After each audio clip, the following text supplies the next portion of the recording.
Audio Jungle.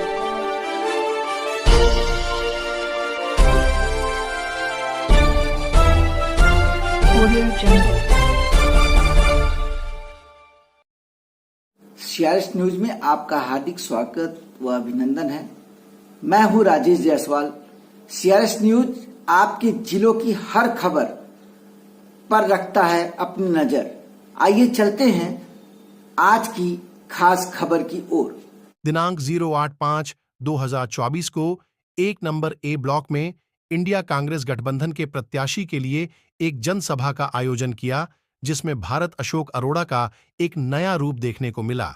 Chaudhary Mahendra Pratap की विचार गोष्ठी सभा, जिसमें 36 बिरादरी के भाई शामिल हुए। सबका एक ही नारा, चौधरी महेंद्र प्रताप को विजय बनाना है। चाहूंगा आपसे पूछना चाहता हूं कि हम आज 1A ब्लॉक के पार्क में क्यों इकट्ठे हुए हैं? आप लोग बता सकते हैं? बता सकते हैं? टाइम कम है, बाबूजी को जाना है, प्लीज जल्दी। हाँ जी बोलो, क्यों इकट्ठे हुए हैं? बिल्कुल, लोकसभा का चुनाव है और बाबूजी सहयोग मांगने आए हैं आपसे, आपके मत का जो आप सही अधिकार दें। मैं बड़ा परेशान हूं कल से। मैं आपको इसलिए बता रहा हूं कि मैं कभी भी राजनीति में नहीं आना चाहता था, क्योंकि मैं राजनीति के लिए शायद मुझे ऐसा लगता था मैं बना ही नहीं। अगर मुझे राजनीति करनी होती तो शायद मैं उस समय पर करता जब मेरे पिता ने फरीदाबाद की बागडोर को शहर के मेयर के रूप में संभाला था। तो ना जाने मैं कब राजनीति में आ गया, मुझे नहीं पता चला। मैं कब आध्यात्मिक हो गया, हनुमान जी के चरणों से जुड़ गया, मुझे नहीं पता चला। और कल मैंने अपने अंदर एक और बदलाव देखा। कल इस चुनावी रण के लिए मैं अपनी फैक्ट्री में बैठा हुआ था, तो बैठे बैठे मैंने वहां पर कविता लिख डाली बाबूजी महेंद्र प्रताप जी के लिए। तो आपसे बाबूजी आए हैं वोट की सहयोग करने के लिए, और मैं आप सबसे एक सहयोग जरूर मांगूंगा कि जो मैं कविता पढ़ने जा रहा हूं, बहुत लंबी है मगर यहाँ केवल 4 लाइनें बोलूंगा, ताकि अगले मंच पर अगली नई 4 लाइनों को और लोगों को सुना सकूं। आपसे सहयोग जो मांगता हूं, आप मेरे साथ इन लाइनों को दोहराएंगे। क्या आप मेरा साथ देंगे? नहीं आ रही आवाज? आए, इसको बताता हूं मैं आपको, हमने कैसे लिखी है। मैंने चलो हम आ ही फिर पहुंचे चुनावी रण की बेला में। प्लीज आप भी बोले बोले, क्योंकि आवाज आनी चाहिए कानों में। बोलिए प्लीज। चलो हम आ ही फिर पहुंचे चुनावी रण की बेला में। चलो हम आ ही फिर पहुंचे चुनावी रण की बेला में।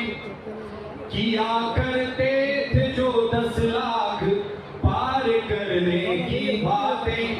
ये एक सीधा सीधा मेरा कटाक्ष है फरीदाबाद के मौजूदा सांसद और देश की सबसे बड़ी पंचायत में जो केंद्र के अंदर मंत्री का पदभार संभाल रहे हैं उनके ऊपर और उनके सारे सहयोगियों के ऊपर। किया करते थे जो 10 लाख पार करने की बातें। सुबह से शाम तक जीने साथ मरने की ये बातें। समझे मेरी बात को? जो उनके साथ चलने वाले थे ना, तो सुबह सुबह मतलब हर समय, सुबह हो शाम हो, मंत्री जी हम ये करेंगे ये करेंगे ये करेंगे। और आज वही अपने मंत्री जी को छोड़ छोड़कर भाग रहे हैं। तो इसीलिए ये लाइन लिखी है, किया करते थे जो 10 लाख पार करने की बातें। सुबह से शाम तक जीने साथ मरने की ये बातें। अच्छा, फरीदाबाद के सांसद का नाम क्या है बता सकते हैं आप लोग? क्या नाम है जी उनका? कृष्णपाल। और उनका एक राजनीतिक नाम उनके जो दाएं बाएं वाले हैं ना, उन्होंने रखा, जिन्होंने भगवान के साथ उनकी तुलना कर दी, उनको बोलते हैं चक्रधर। कमाल देखिए, अहंकार कितना बड़ा हो गया, स्वयं को भगवान के बराबर खड़ा कर दिया। परमात्मा ने नहीं, उनके माता पिता ने नाम दिया कृष्ण, और उन्होंने स्वयं को भगवान कृष्ण की तुलना में ले लिया। बहुत गलत बात है। चक्रधर का जब चक्र टूटा, समझिए लीजिएगा। चक्रधर का जब चक्र टूटा हुए गायब सभी देखो। और हमारे सामने 2024 के जो लोकसभा प्रत्याशी हैं कांग्रेस के, वो चौधरी महेंद्र प्रताप जी हैं। अगली पंक्ति सीधा इनके ऊपर है।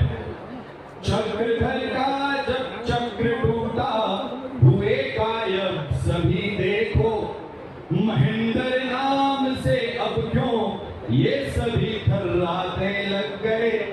महेंद्र नाम से अब क्यों ये सभी थर्राने लग गए। चलो हम आ ही फिर पहुंचे चुनावी रण की बेला में। चलो हम आ ही फिर पहुंचे चुनावी रण की बेला में। बहुत सारी लाइनें हैं, अगली किसी और सभा में और लाइनों को आपको बताऊंगा। फरीदाबाद के सांसद, बड़खल की विधायक के मौजूदा विकास की बहुत सारे किस्से हैं। और ज्यादा कुछ न कहता हुआ मैं अपनी वाणी को यही विराम दूंगा और पूजा तुल्य हमारे बड़े फरीदाबाद लोकसभा के प्रत्याशी चौधरी महेंद्र प्रताप जी से मैं प्रार्थना करूंगा, आग्रह करूंगा कि वे आप सभी के समक्ष आएं और कांग्रेस पार्टी के पूरे घोषणा पत्र को और अपनी बात, अपने मन की बात, क्योंकि जो टीवी पे सुनते हैं मन की बात वो नहीं सुनते, वो केवल बीजेपी के लोग सुनते हैं। यहाँ जो सुनने आए हैं